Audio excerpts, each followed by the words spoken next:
అభం శుభం తెలియని కన్న కొడుకు కనిపించకపోవడంతో కన్నతల్లి తల్లడిల్లిపోయింది. సిద్ధవటం మండలంలోని బుగ్గిడివారిపల్లి గ్రామంలో నివాసమున్న సుజాత సోమవారం మాట్లాడుతూ, నా కుమారుడు 2 సంవత్సరాల లీవిష్ కనిపించడం లేదని స్నానం చేసి దుస్తులు మార్చుకుని బయటకు వచ్చేసరికి పక్కింటిలోకి హర్షిత వద్దకు వెళ్లేసరికి నా కూతురు 5 సంవత్సరాల హనీష మాత్రమే ఉందని గుర్తు తెలియని వ్యక్తులు ఆటోలో తీసుకువెళ్లినట్లు మా కూతురు హనీష చెప్తుందని ఉదయం 11:30 గంటల నుంచి కనిపించడం లేదని వృత్తిరీత్యా మా భర్త శ్రీనివాసులు పొదిలి వద్ద నేషనల్ హైవేలో సూపర్వైజర్గా విధులు నిర్వహిస్తున్నారని జరిగిన ఘటనలపై స్వాతి బాబాయ్ సిద్ధారెడ్డి ఫిర్యాదు మేరకు ఒంటిమిట్ట సిఐ వెంకటేశ్వర్లు విచారణ చేపట్టారు. తప్పిపోయిన లీనిష్ ఉదయం 11 గంటల నుంచి సాయంత్రం 4 గంటల వరకు కనపడకపోవడంతో బంధువుల్లో కన్నతల్లిలో ఆందోళన మొదలైంది. చుట్టుపక్కల గ్రామస్తులు, బంధువులు, పోలీసులు గాలింపు చర్యలు చేపట్టగా తన నివాసానికి సమీపాన ఉన్న అరటి తోటల్లో బాలుడు సురక్షితంగా ఉన్నట్లు గుర్తించామని ఒంటిమిట్ట సర్కిల్ ఇన్స్పెక్టర్ వెంకటేశ్వర్లు తెలిపారు.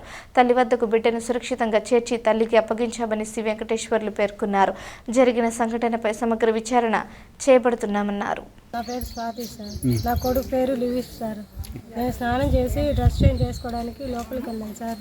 డ్రెస్ చేంజ్ చేసుకునేసరికి మా పాప పక్కింట్లో హర్షిత అనే అమ్మాయి దగ్గరికి వెళ్ళాడు సార్. ఆ అమ్మాయి దగ్గర పాప ఉంది, బాబు లేడు సార్. వాళ్ళ ఇంట్లోకి వెళ్ళలేదంట. ఇంకా నేను బయటకు వచ్చి సచివాలయంకి వెళ్ళాలని డ్రెస్ చేంజ్ చేసుకొని బయటకు వచ్చాను. ఇంకా చెప్పులు అవన్నీ తీసుకొని వెళ్ళేదానికి బయటకు వచ్చాను. ఆడికి వస్తే లేడని చూసేసరికి ఇంకా ఊరంతా ఎత్తుకాను సార్. అసలు ఎక్కడ దొరకలేదు సార్. మా బాబాయ్కి ఫోన్ చేశాను. మా బాబాయ్ వచ్చి పోలీస్ స్టేషన్కి వెళ్ళి కంప్లైంట్ ఇచ్చాడు సార్.